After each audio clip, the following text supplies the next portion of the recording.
शहर के बीचों बीच बनी 10 मंजिला इमारत जिस पर लिखा है कपूर इंडस्ट्रीज, उसके जस्ट नीचे लिखा है स्थापना 1961। उस बिल्डिंग का डिजाइन कुछ इस हिसाब से की गई थी कि जो भी उस बिल्डिंग को देखता तो बस देखता ही रह जाए। बहुत ही खूबसूरत है वह इमारत। इस कंपनी के जो सीईओ हैं वह 80 साल के बुजुर्ग हैं। आज से 60 साल पहले वह इस शहर में आए थे और इस कंपनी की नींव रखी थी, जिसे अब इनके दोनों बेटे मिलकर संभालते हैं। और अभी कुछ दिन पहले ही इनके पोते ने भी ऑफिस ज्वाइन किया है। इस कंपनी से जो भी एक बार जुड़ जाए वह अपने आप को बहुत खुशकिस्मत समझता है, फिर वह कोई एम्प्लॉय हो या बिजनेस पार्टनर हो, क्योंकि यह कंपनी अपने से जुड़े हर व्यक्ति को अपना पारिवारिक सदस्य मानते हैं। इस शहर के बहुत से यंगस्टर का सपना है इस कंपनी में जॉब करने का। इसी सिलसिले में आज यहाँ एक कैंडिडेट भी इंटरव्यू देने के लिए आई है। यह इंटरव्यू पर्सनल सेक्रेटरी के लिए है। देखते हैं आज उसकी किस्मत में क्या है। वह एक कैबिन में इंटरव्यू देने के लिए एंटर होती। कुछ देर बाद ही कैबिन से जोर जोर से चिल्लाने की आवाज़ आती है, जैसे वह किसी को डांट रहा हो। ऐसी आवाज़ आ रही थी क्योंकि कैबिन का दरवाज़ा खुला ही रह गया था। ऑफिस के सारे लोगों का ध्यान उस कैबिन से आती हुई आवाज़ की तरफ चला गया था। सारे स्टाफ की नज़रें उस कैबिन पर टिकी गई और लोग एक दूसरे से कानाफूसी करने लगे। पर कैबिन में क्या हो रहा है यह तो किसी को पता नहीं था। पता था तो केवल दो ही लोगों को, एक खुद उसे और दूसरी उस लड़की को जो उस ऑफिस के लिए नई थी, और वह ऑफिस भी नया था उसके लिए। वैसे सभी बहुत अचंभित थे कि जो इंसान हमेशा शांत रहता है वह आज AK-47 की तरह अपनी बातों की बौछार कर रहा है। कैबिन में वह लड़की चुपचाप सहमी सी एक तरफ खड़ी थी। डर के कारण उसकी आवाज़ तक नहीं निकल रही थी। सभी हैरान थे कि हुआ क्या है जो इतना माहौल गर्म हो गया है। वो लड़की जैसे ही कुछ बोलने वाली होती तो फिर से वह बरस पड़ता है उसके ऊपर। तुम्हारी हिम्मत कैसे हुई इस कैबिन में कदम रखने की? आखिर तुम हो कौन और यहाँ क्या लेने आई हो? तुम्हें किसी ने बताया नहीं ये किसका कैबिन है? वह लड़की, वो सर मैं वह क्या मैं लगा रखा है? अब मेरे सामने बोलोगी तुम? गेट आउट फ्रॉम हेयर, दोबारा नजर मत आ जाना यहाँ कहीं आस पास, समझी?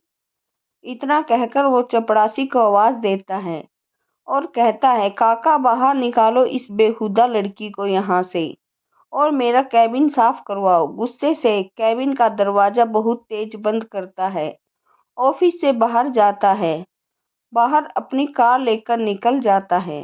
प्रिया, जो कि वहाँ की रिसेप्शनिस्ट है, उसके जाने के बाद अंदर आती है और देखती है कि पूरा कैबिन कागजों से बिखरा पड़ा है, जैसे कोई भूकंप आया हो यहाँ।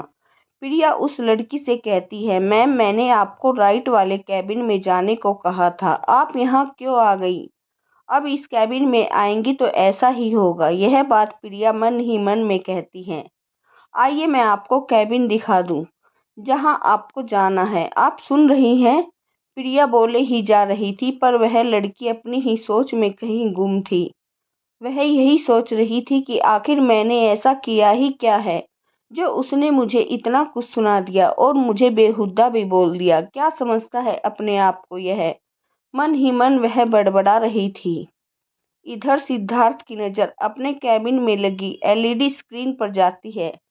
वह देखता है कि आधे से ज़्यादा स्टाफ काम न करने की बजाय एक दूसरे से बातें करने में मशगूल है। तो वह बाहर आता है, जोर से आवाज़ लगाता है, क्या मछली बाजार बनाकर रखा हुआ है? यह ऑफिस है या कोई मूवी हॉल जो अपना काम छोड़कर सभी लोग गप्पे मारने में लगे हुए हैं? चलो अपना अपना काम करो। और पूरा स्टाफ फिर से अपनी अपनी डेस्क पर काम करने लगते हैं। फिर से ऑफिस में पिन ड्रॉप साइलेंस हो जाता है, क्योंकि सभी को पता है कि अगर किसी ने भी सिद्धार्थ की बात न मानने की भूल की तो कयामत आ जानी है। फिर वह दूसरे कैबिन की तरफ जाता है। वह देखता है कि कैबिन का गेट खुला है तो वह अंदर जाता है। अंदर जाकर वह अपना सिर पकड़ लेता है। जैसे ही प्रिया को देखता है बोलता है, यह सब क्या है प्रिया, यह क्या हाल बना दिया है इस कैबिन का। सिद्धार्थ की नज़र कोने में खड़ी लड़की पर नजर नहीं जाती। प्रिया हाथ का इशारा करते हुए कहती है, सर ये मैम। तब सिद्धार्थ उस तरफ देखता है। एक 5 फुट 5 इंच की लड़की अपने सिर नीचे किए हुए खड़ी है। उसकी मुट्ठियां बंद थी, उसकी आंखों में आंसू निकलकर उसकी ठोड़ी पर आ रहे हैं। ब्लैक जींस और पिंक टॉप और बालों की पोनीटेल बनाई हुई थी, कानों में छोटे से ईयरिंग्स पहने हुए हैं।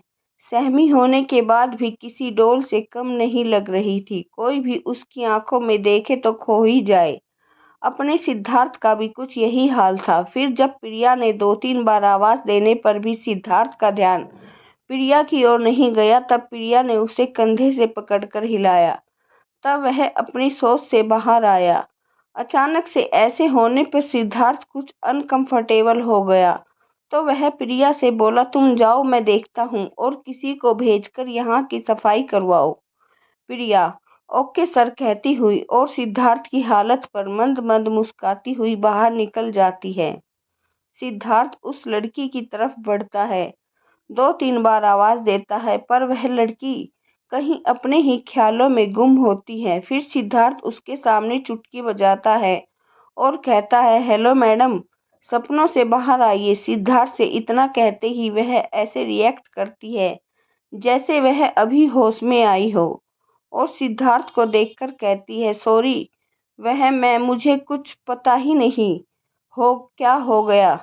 सिद्धार्थ रिलैक्स और उसे कुर्सी पर बैठाता है और पीने के लिए एक गिलास में पानी देता है, जिसे वह लड़की एक ही सांस में पी जाती है।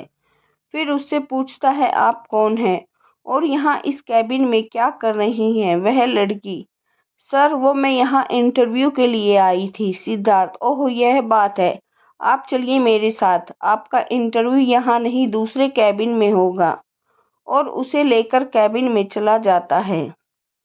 वह लड़की चुपचाप सिद्धार्थ के पीछे जाने लगती है। सिद्धार्थ अपने कैबिन में आने के बाद सामने वाली चेयर पर उसे बैठने के लिए कहता है और खुद उसके सामने वाली टेबल पर इस तरफ अपनी रोलिंग चेयर पर बैठ जाता है। सिद्धार्थ, मैडम तो आप यहाँ इंटरव्यू के लिए आई हैं। वह लड़की, जी सर, लेकिन आप सर मैं थोड़ा घबराहट में बोली। सिद्धार्थ, क्या मतलब है आपका, आराम से बोलिए।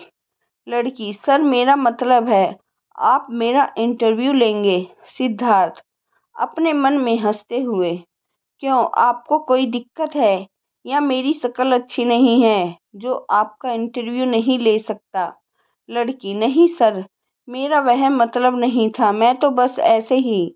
सिद्धार्थ, आप जानना चाहती हैं कि मैं कौन हूँ। सिद्धार्थ अपने बारे में बताता है, मैं इस कंपनी का मैनेजर हूँ और यहाँ के जो सीईओ हैं वो मुझे अपना पोता समझते हैं। अब आप समझ गई तो अपनी फाइल दिखाएं, जिससे कि मैं देख सकूं कि आप इस जॉब के लायक हैं या नहीं। वह लड़की अपनी फाइल आगे बढ़ाती है। सिद्धार्थ उसकी क्वालिफिकेशन देखकर इम्प्रेस होता है और कहता है, आपकी क्वालिफिकेशन तो अच्छी है, पर आपके पास कोई वर्क एक्सपीरियंस नहीं है, तो मिस हम आपको यह जॉब तो नहीं दे सकते।